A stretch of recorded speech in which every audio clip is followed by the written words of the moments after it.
Welcome back to Joe Stunner Boxing. Excuse me. Yeah, fight of the weekend. Come on, it's got to be the big upset, hasn't it? Which was Rafael Espinoza winning a majority decision over Robeisy Ramirez. What a terrific fight, terrific upset. I didn't do a preview of this fight because I just didn't know enough about Rafael Espinoza to make any comments. Obviously, we know about Robeisy, big amateur star, Olympian, and so on and so forth. Very, very much decorated. Lost his first professional fight, but won the rematch. That was a 4-rounder. I think he lost a majority decision, but that can happen. You get floored. That can happen. It's a 4-rounder. It's a sprint, not a marathon. Then he sort of came into his own. Won a world title a couple of fights ago, the WBO featherweight title. This was his second defence. He beat Isaac Dogbay for the vacant belt. He defended it once against a guy called Shimizu from Japan, stopped him in 5. And this was his second defence. And like I say, it was against a guy who, to me, was unknown. Excuse me. Rafael Espinoza, same age as Robeisy, 29. You look at his record, he's undefeated coming in, 23 wins, 20 KOs, no draws, no defeats. But here's the thing about this guy, this Mexican guy. Featherweight, 6 foot 1 inches tall, right? And how many times in the past, never mind this freakish build that this guy's got, how many times in the past have we said, unknown Mexicans, you've got to be careful.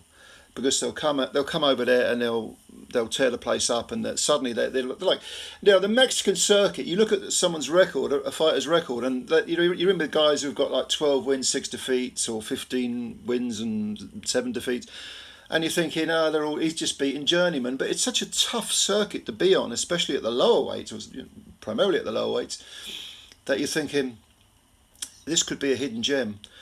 Well, Rafael Espinoza is a hidden gem because in this fight, he was a massive underdog, and he came in despite his glossy record. Everyone thought he might go a few rounds, maybe 6 rounds, 8 rounds. If he lasted the distance, it would be a big deal.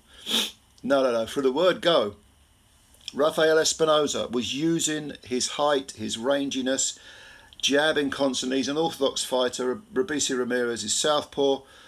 Espinoza was his output was immense. Constant jabbing, firing right crosses, working the body. And by the 4th round, I had given him every single round of the first 4. I thought, what is going on here? And Robeisy Ramirez had the demeanour of someone who was like, what the hell am I doing with this guy? Look at the size of him. He just couldn't hack his way through the jungle. He couldn't find that machete that he needed to just whack all these trees and bushes out of the way and get through. And it was strange to watch. I mean, Robeisy's 5'6", so he's 7 inches shorter than Espinoza, and clearly timing was what he needed. And in the 5th round, it was going as before. You had this massive output from Espinoza. Robeisy almost looking for one punch, really.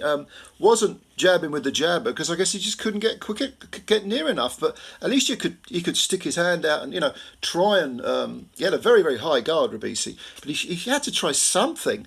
For a guy of that caliber, of that schooling, to sort of be looking for one punch so early on in a fight, looking for one counter, looking for one bit of timing. It was very strange, and he wasn't using his feet particularly well, Ramirez, whereas Espinoza certainly was. He wasn't shy to get on the inside, to come up close, and sometimes he would fight small in pockets, but generally speaking, for the first third of the fight, it was he was using his dimensions perfectly, absolutely perfectly. And this continued in the 5th round until, with about 30 seconds to go in the 5th round, finally that little crack in the door that Robeisy was looking for appeared, and maybe Espinoza got a little bit too greedy because he had at one point he had Robeisy in a corner and he was unloading punches, and Robeisy was beginning to look a little bit uncomfortable. But then right at the end of the round, about 30 seconds to go, Robeisy pinged over a right hand, the punch he'd been looking for the first almost 5 rounds. It's banged Espinoza right on the jaw, and he folded like a deck chair.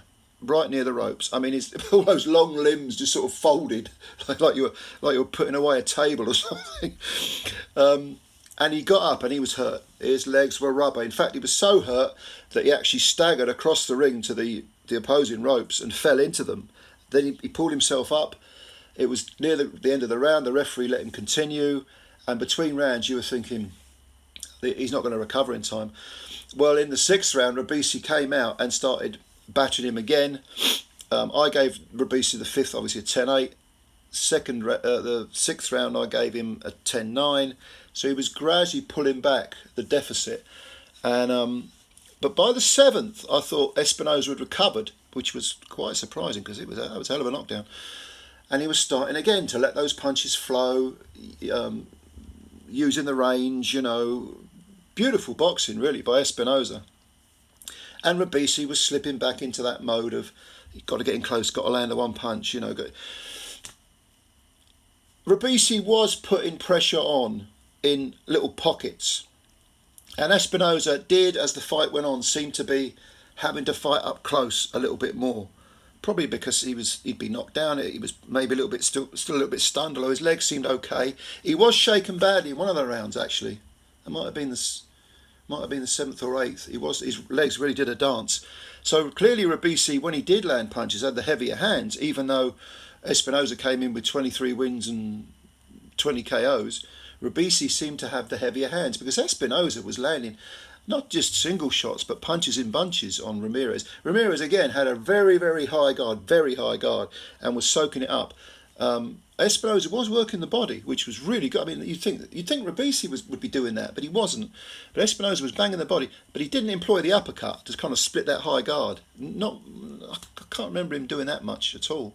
And I was thinking as I was watching the fight, uppercut, when you're getting close.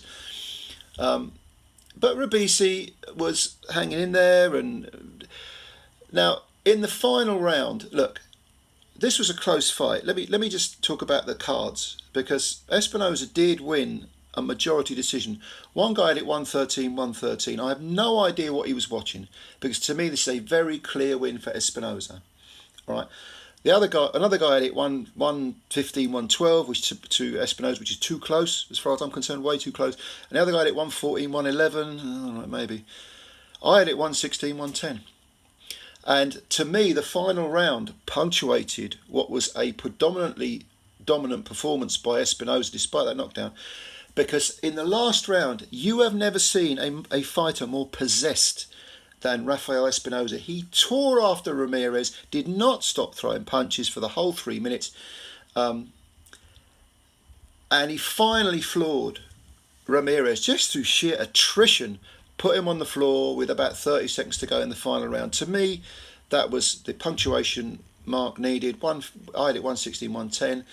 This kind of was very similar to Nathan Heaney and what's the guy's name? Denzel Bentley. In that the underdog was so up for this fight, and the favourite just couldn't get his engine running fully because he probably underrated him. He'd probably taken him a bit too lightly. But Espinoza finally floored Ramirez with pure attrition, got him on the floor. He got up, Ramirez looking absolutely knackered, and made it to the final bell. And then at least the right man won. I don't agree with the cards, they were too close. One of them was a draw, which was ridiculous to me. And it's great because Espinoza has come from nothing, had a very, very, very modest beginnings. Ramirez, having defected from Cuba, I think he's got issues outside the ring. He's worried about the health of his father. He's not going to be there if one of his family passes. And there's all sorts of things going on with both these guys. But I'll tell you what, they both behaved with absolute class after the fight. Absolute class. This is what I want to see. You can, fuck all that trash talking, all that playground bullshit. I like to see fighters behaving with class, and these two guys did it. And they're talking about a rematch. Espinoza said, Ramirez gave me a shot, I'm going to give him a shot back. I can't wait for the return. Can't wait for it. This was a brilliant fight. Go and have a look at it if you can catch it. What are your thoughts? Leave your comments below, and of course, please, I'll answer them. I'll read them and answer them. I want to know your opinion on this. Fight of the weekend for me. Subscribe to the channel if you're new. If you enjoyed this video, please subscribe. Please hit the like button. And yeah, I'm looking forward to reading your comments. So, what a fight. Well done to Espinoza. Commiserations to Ramirez. I'll catch you later. Bye for now.